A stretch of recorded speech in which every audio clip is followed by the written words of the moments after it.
Hey everybody, welcome to my channel. This is Harika. So in today's video, I'm going to show you about multi-select dropdown. So it's quite similar to the top that we've seen in the earlier video, which is with respect to dropdown. But the only thing that varies is while fetching the values, what user have selected and displaying them at somewhere in the label or in the text box. So how this varies, how you can actually do certain actions on this particular multi-select dropdown is something that I'm going to show you. But before to that, let's have a quick demo on what we are going to learn in this video and what you are going to create by end of this video. So if you see over here, I have a multi-select dropdown which says select the tools you have knowledge on, right? So if you remember in the drop down in the previous video, it was just select the single tool or select the only tool that you are mastering, only a particular tool, right? There's no option to select multiple values. But here, if you see, I'm going to select multiple values and it's going to show me like this, right? What I'm deselecting, it's going to go away, right? So this is something that I'm going to achieve and create by end of this video. So how we can actually do this? It's quite similar to the top drop down, but there are values that you have to be cautiously selecting at the place of displaying. So that's where the whole trick lies in. Okay, so to understand that, let's get into the video and see how we can actually do this. This is actually recording this video for the second time for me today because when I recorded it for the first time, somehow audio, there was an issue with my microphone and audio didn't get recorded properly. So I have to realize that I have to re-record the video before I publish it, right? So it's a lot of effort, like a double effort from my side. I hope you all understand that. So if you like the video and the content and information from my channel, I only ask from you is to subscribe and like the videos and share across your friends. That will give me a lot of motivation to come up with more stuff like this. So let's get into the video and see how you can do this right from the scratch. So for that, I'm going to create an app, create a new app. Okay, so multi-select demo app.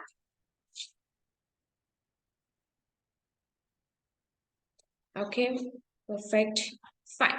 So the first and the foremost thing that you have to do is first let's add a control quickly. Multi-select drop down. And here I wanted to display the values that I wanted to showcase in the drop down. So I've mentioned in the previous video itself, whatever the at the page level itself, because these values should be coming into your drop down while the page is getting loaded, right? So configure rules for the load event of the main page when the multi-select dropdown. So first for that, I have to create a variable, right? So I'm going to create array, right? Because there's a lot of values that I wanted to display over there. So I'm going to create variable multi-select. Okay, this is my variable name of text. Perfect. Create. So now I'm going to assign it over here. Variable multi-select, right? Here app variables, and then you can create from here as well. Anything is the same. Values that I wanted to showcase from here. Okay. So I'm going to initialize the array and force the values from here. UiPath, Power Automate, Automation. The values that I wanted to display. Perfect. Nice. So now so this is just one part, right? When the page is loading, I want these values to be displayed. But where you want this value in my multi-select dropdown. So for that, we have to link it. So how do we link an array over here? I've shown in the previous video. This is syntax for that. Apps data source dot from your variable name, right? Right? Nice. So we have done till this part.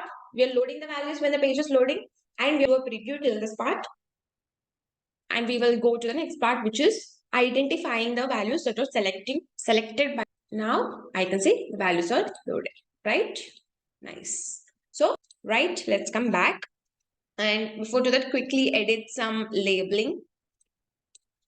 Select all. Okay, perfect. So now what I'm going to do, I should display the values that are selected by the user, right? So for displaying, I'm going to use a label. And selected by the user, I'm going to display them in the label, right? So for that, here, when the user selects some value, it will be changing all the time, right? When the user selects some value, I will assign that values into a variable. So what is the variable name? Selected item, and it will be string. Okay. So to take these values, I created this variable selected item. I'm going to assign that value into the label. Here, I'm going to assign that value variable selected item. Perfect. All the values assigned and sent over here. But how do you understand? How do you retrieve the selected values? It will be changing all the time. If you look at the select drop down, there's an event called value changed. That means whatever the values that are selected by the user at every time. So, and then I come back and select Power Automate as well. Together I select, right? So the value is changing. So whenever the value is changing, right? So for that, I'm going to create a rule. Whenever the value gets changed, value. So what is the value that I should set? Selected value, correct? Because that is select this. And how should I actually fetch that particular value? So if you go over here, multi-select drop-down dot, if you see here, in the drop-down, when we've seen the previous video, there is a function called select item.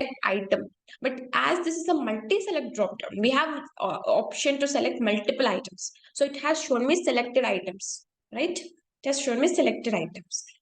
But if you see an array, right? But you want the output to be displayed as a string. How do we achieve that? So if you see, if I put a 0 over here, right, it will be all the values, right? It should be, you want to fetch all the values, but if you put 0, user has selected from that particular drop down. So how this actually varies? So if you see, as Power Automate, it shows only Power Automate. If I select automation anywhere, I mean, we have everything. It should change. It should show all the values, but that's not happening, right? So I have mentioned in the beginning of the video, right? There is one small tweak that you have to make in the video, all the values that you have selected. So how do you do that? The small logic I'll tell you. Value of the type list, right? So I'm converting that to array, right? Whatever the items that was, I'm doing what? I will display them as a string separated with comma, right? So for that, what I have to do, we all know there's a right. I'm joining all these values inside this array with a comma. I'm joining all these values that are coming inside the array. So let's say 3 values are selected by the user. UiPath, Power Automate, and Automate. Each of the string, I'm joining with a comma, right? So that's what we wanted to achieve, right? Perfect. So that just I'll do a little is if string dot is null or empty, then I don't want to display selected, right? Selected item. You have selected. Okay, perfect. Let's see how you can actually achieve. I'm gonna show you. It's also for multi drop down. So if you see here, the whole recording is done, but there's no audio. Audio is not being recorded. So I have to redo it completely again now. Okay, let's go there. Yeah, select tools you have knowledge on. So I'm selecting these tools. You have selected UiPath, Power Automate, Automation anywhere. And there you go, right? Whatever you're deselecting, it's gonna get off from the list. And we can see the list updated perfectly. So yeah, this is how you can actually select values from the multi-select dropdown. So I hope you found this video useful and informative. For more such informative videos, please do consider subscribing. If you like the videos, please hit the thumbs up and share across your friends who are exploring the same areas. And there are a lot of videos already up on my channel on UiPath VB Apps. So if you wanted to learn, this playlist is the right one to refer to. Please go back and see the previous videos.